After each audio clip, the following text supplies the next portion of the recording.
Realize where you were. What happened next?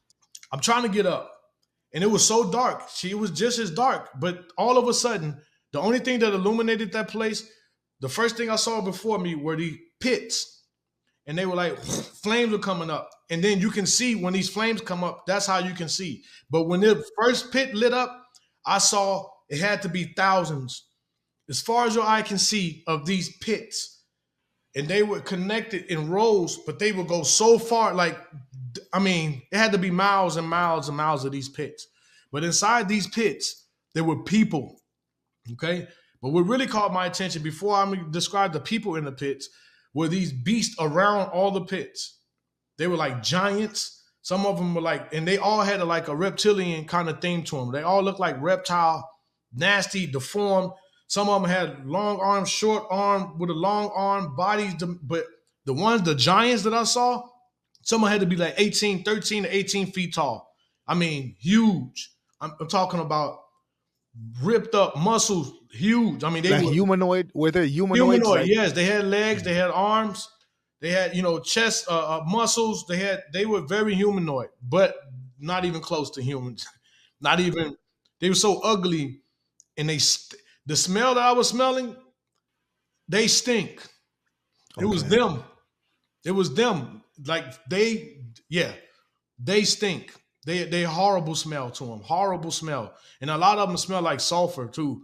Like that's why a lot of people who I've talked to who had experiences with demons, they always smell like a sulfuric smell. They stink. They smell bad. They're horrible. But then I also saw demons as tall as this pen. They're small. You got some, they all sizes, all shapes, all sizes, but some of them had red eyes, some of them had yellow eyes with the slits in them, and some of their skins were scaly. Like I said, they had that reptile, like the reptilian type look. But some of them didn't have the reptile look. Some of them were just so deformed and ugly, hairy. It just didn't make sense. Some of them were just so disproportionate, it didn't make any sense. Did they notice you when you fell?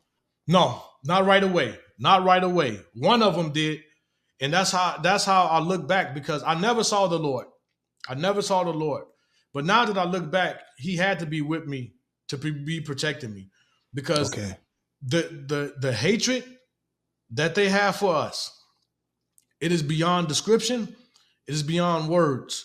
They hate. There's no form of hate here on this planet that can even get close to how they feel about us. They hate you so bad, you can feel it. The energy will kill you.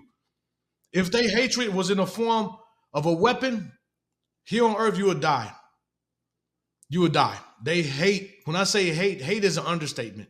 Hate would feel like love compared to the hatred that they have for us. Literally. Yeah. But as I looked at the pits and the people, some of them were like charred skeletons, charred, burned up skeletons. Some of them had flesh hanging off of them. Okay.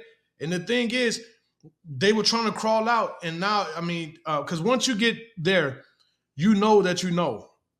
You know pretty much everything. You can see a person in hell and know why they're there.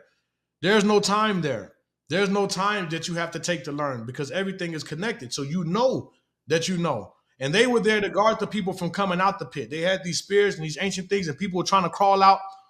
They were sticking them, grabbing them, especially the big giant, grabbing them and throwing them right back into the pits and the lava. I mean, and then what got me though, like I was saying before, I forgot to mention, was the screams and the yells. Okay, it moves your spirit.